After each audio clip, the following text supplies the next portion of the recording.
Ready to open the hood? Usetool for the tutorials. And for car parts, the right idea is the Mr. Auto app.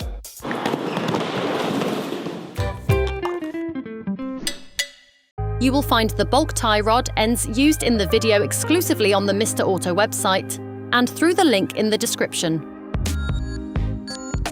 Turn your engine off and pull up the handbrake. Loosen the stud bolts on the front wheels. To change the tie rod end on your vehicle, you'll need to remove the wheels to gain full access to the steering system. Lift the front of the vehicle.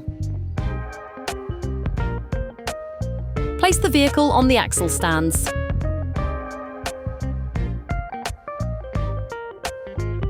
We strongly suggest watching our tutorial, raising your C3 safely before carrying out this step. Don't forget to slide the wheels under the vehicle. Turn the disc inwards. This will facilitate the process. You can now see the outer tie rod end. As the components to be removed are very often seized up, don't hesitate to brush and to use penetrating oil to facilitate the operation.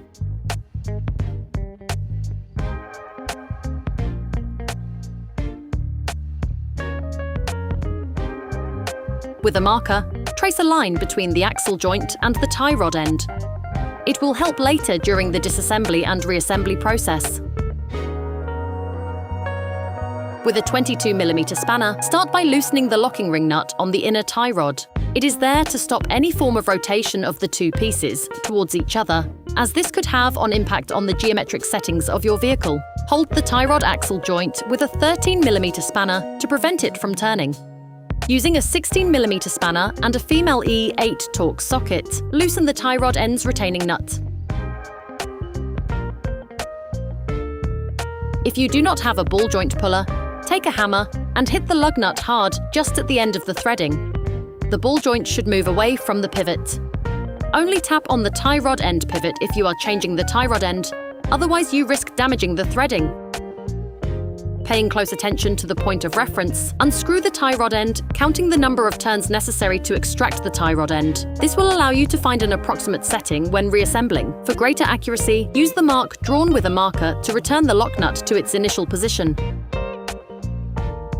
Next, measure the distance between the lock nut and the end of the tie rod ball joint using a caliper. In any case, an alignment check will have to be carried out by a professional after performing this operation. Remove the lock nut from the axle joint. Okay, guys, if we can share this video with you and help you save a lot of money, is also thanks to our partner, Mr. Auto. So, if you want to support us and buy the part for this operation, visit their website. Okay, back to work. You will find the bulk parts and products used in the video on the Mr. Auto website and in the link in the description. Lightly coat the threads of the new tie rod axle joint with copper grease.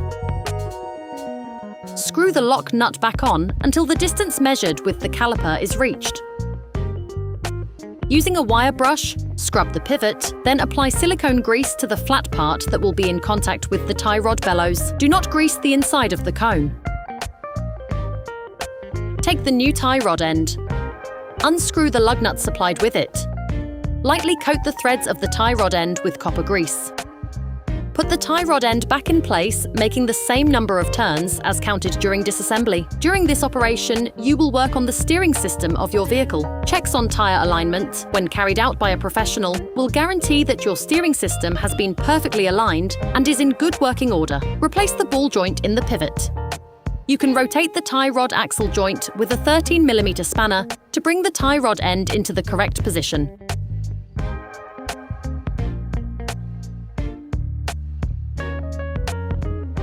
Tighten the nut again, using a 17mm spanner and a 7mm socket.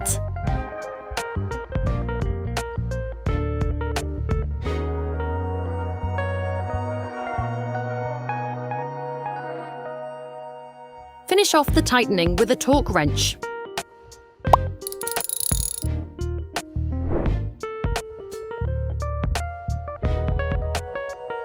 Finalize the tightening of the lock nut using a 22mm spanner while holding the tie rod end using a 22mm spanner.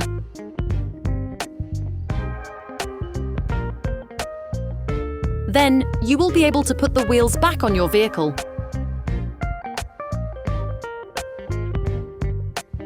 Put your car back on the ground